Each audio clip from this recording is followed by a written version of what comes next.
I'm Dr. Tanisha Barclay. I am the principal at Childersburg Middle. So really the purpose for us coming today was just to kind of give everybody kind of an update on what we have going on in our schools, and to honestly just to educate on how we receive our grades. So, every school receives a report card grade. We give out report cards every 9 weeks to students. But to be honest with you, before I became a teacher, I had no idea how schools were measured. And Dr. Barclay and I taught together at Childersburg Middle, and I don't know as much about the middle school report card as I do the high school report card. But that's really why we're here today, is just to kind of show our face and talk about some of the things we have going on, and just kind of talk about how we are graded. It's not necessarily that we agree with how we're graded, but we do have to stay within those confines and work to get all the points that we can. What was your grade, Ms. Hillary? The high school was a 77, Okay. the middle school was 84. And we're going to talk a little bit about how we receive those from the state. You go ahead, Dr. Barclay. Okay. First of all, echoing what she said, thank you all for allowing us to be here today. We were actually excited about having this opportunity to speak with you. At Childersburg Middle School, this is just an overview a little bit. We have several opportunities for our students to be engaged, and some of those opportunities, it consists of them being able to be in sports and things like that, and I'll go into more detail about some of the opportunities that my students have. I serve grades 6 through 8, so everybody is between the age of about 11 to 14, so you could imagine they're middle schooling all day, every day. But it's a calling for me. I have about 86% of my school is in poverty. We are a Title I school, and one of the things what that means is that we receive money from the feds, okay? And we have to be very specific as to how we use it, where we use it, all those kind of things, and document it. But this year, well, really over the last couple of years, we've noticed that there's been a significant drop in the amount of money that we receive from the feds. So we have to finagle and do some things trying to figure out how to make ends meet. Dr. Barclay, what are some of the things that Childersburg Middle spends? Childersburg High School is also a Title I school, so we get a certain amount allotted per school year. What are some of the things that Childersburg Middle spends? Off the top of my head, one of the things that we noticed that we had to really decrease is the number of subs that we're able to purchase or hire, so that we can give teachers time to have embedded professional development. Somebody's got to cover their class. Tutoring. We spend money on tutoring.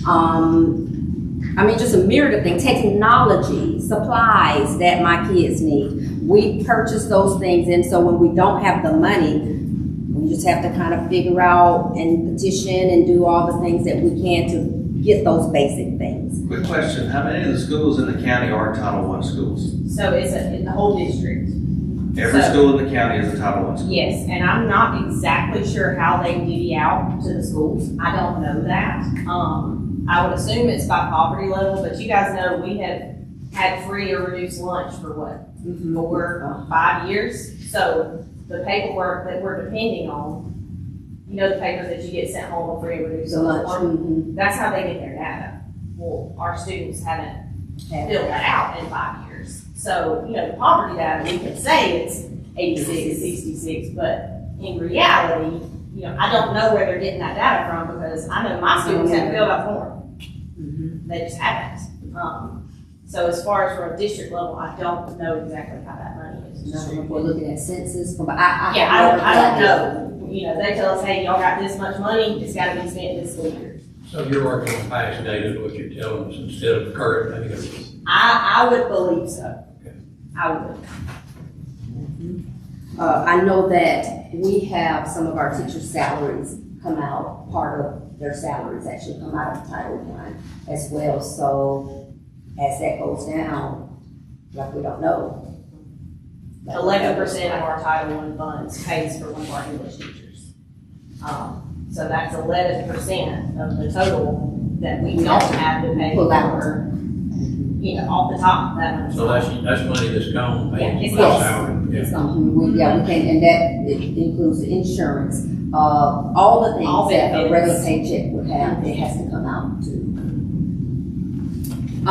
And I won't hold you all, but anyway, so that's the gist of that. And then we, of course, we serve EL, special education students.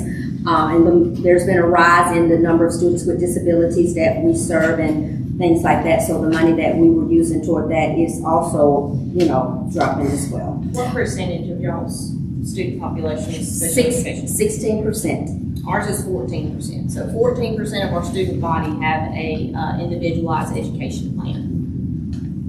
So that requires special attention is what you're saying. And that is a legally binding document. If we do not provide those services in that IEP, then that's a legal document. It has to be. And that does take oversight. And that takes a lot of money. And it takes a lot of manpower. Yes. And data tracking, yeah. Our students take ACAP, and she brought up a little while ago the testing. Our students take the Alabama Comprehensive Assessment Program, and that's what we're gearing up right now, getting our students ready. We're blitzing actually this week, meaning we are taking our students and actually putting them in pods and pushing them to meet those goals that they may have missed along the way. And in here we have our discipline we've included, and we've also included, and there's been a significant drop in our discipline and the rewards ideals that we've had over the years with that. Our current retention rate is 86%. 38% of our teachers or staff have ties to the community, so that's beneficial when meeting with parents and talking with parents. I taught many years, like she said, here, and I see some of my former parents and things, so it's exciting and nice to see that. Our achievement, our report card again is 84. We have risen every year with our achievement, so that's exciting. And the opportunities I've put on here, like I said, I'm not going to read to you some of those things, but I guess for Childersburg Middle School, some of our major areas where we would truly love support, honestly, is manpower, people coming in to kind of help with our students with reading. It's a struggle, and having the coverage and funding, honestly, to make that happen. It's bodies, we need bodies coming in and helping. To be clear, is that volunteer type position, or are you saying the funding to hire more people? Really funded to hire more people, but volunteers would be great as well. It's just hard. Y'all know exactly what I mean when I say subs. You can't. So for example, yesterday we had a sub who was secured for a teacher who had PD with the county. We didn't schedule this PD, but our teacher had to go. Well, the sub didn't show up. Well, that's 25 kids for 7.5 hours a day that they have to have coverage. Like, we can't just sit them in the room and leave them. So we had to split classes into other teachers' classrooms, which causes a plethora of issues because those students may not know that teacher. They just have seats available, and it causes disruptions. It's a lot. It's a lot. We got a lot going on every day. So if y'all haven't been to a school in a little while, we got a lot of things going on. But as far as our teachers, as far as our students, today I had one of the proudest moments. For the first time, my students did their data chats. They were able to sit down with their parents and with community people and talk about their data, their growth, the things that they've learned all year. And they were so excited, so knowledgeable, so accountable for their learning. It was an awesome moment. And that was one of the things, that's what drives us. Those opportunities that we can provide for our kids like that. So we're just appreciative to everyone who does come into the school, who does come and volunteer and pour into our students. We are so grateful. We want everyone to know that. It means a lot. It means a lot. My wife was a teacher, and she come home every day and told me about everything went on. She tickled me everywhere. She said at the end of the year, she would ask people what they learned most. It blew my mind when she told me, she said, this one little boy stood up and he said, I learned not to lie. And Hey, that's a lesson. That's a lesson right there by itself, you know, and hey, we're proud of those moments too. Yeah. So, you know, but we are very excited and we would love opportunities to get into the community and then also bring, you know, the community into us, because that's important for our kids to see our kids that are learning, okay, if there's a city council, this is what they look like, this is what they do, to make it real for them, real world experiences. So a little bit about, so high schools are measured differently on the report card. So there's 5 different things that we're measured on. So achievement, so that goes from pre-ACT, everybody takes a pre-ACT in 10th grade. And then when they take it in 11th grade, they measure growth. So how many of y'all in here have ever taken ACT? It's a pretty tough test, right? You remember me saying what percentage of our students are special education? 14%. Those students are included there. You know, they're, as they should be, students should be included. But should the measure for students with IEPs be the same? You know, I'm not to say that. I don't know. I don't get to make those decisions. But the reality is we're getting our grade on a test from a student from 10th grade to 11th grade. Well, what if the student wasn't here in 10th grade? We can't get any growth points for them. There's a whole lot of things that go into that.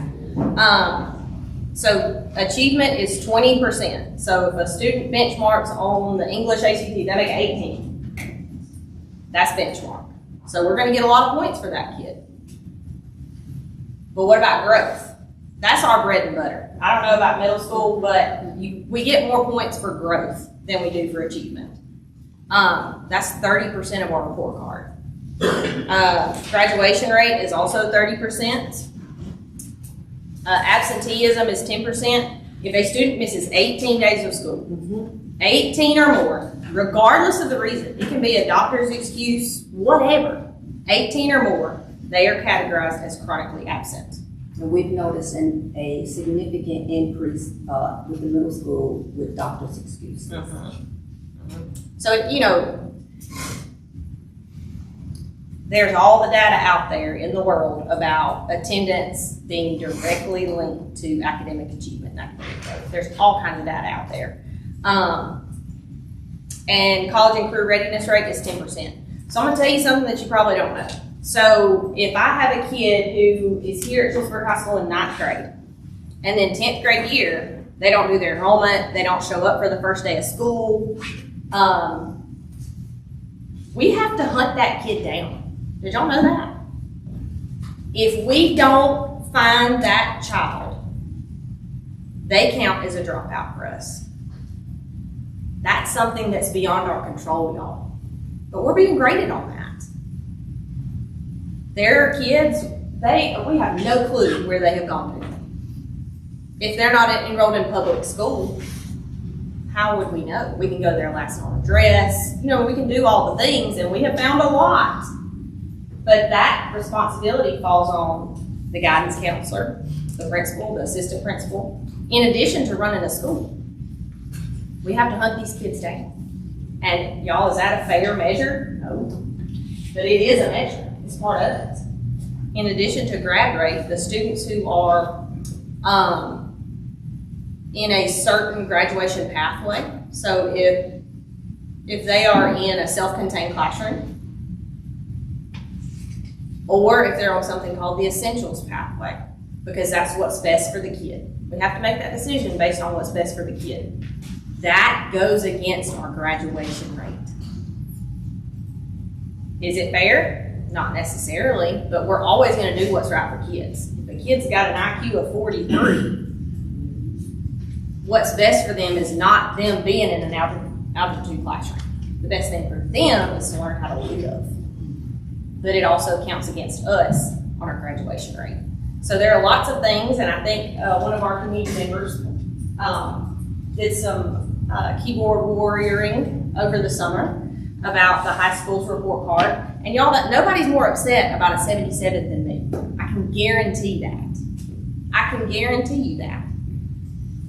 But I also can't get out there and say, hey, we had 6 kids who were either AAA or essentials who hit our graduation rate. If it weren't for that, we would be in the mid-80s. Ms. Rogers. but I can't say that, you know?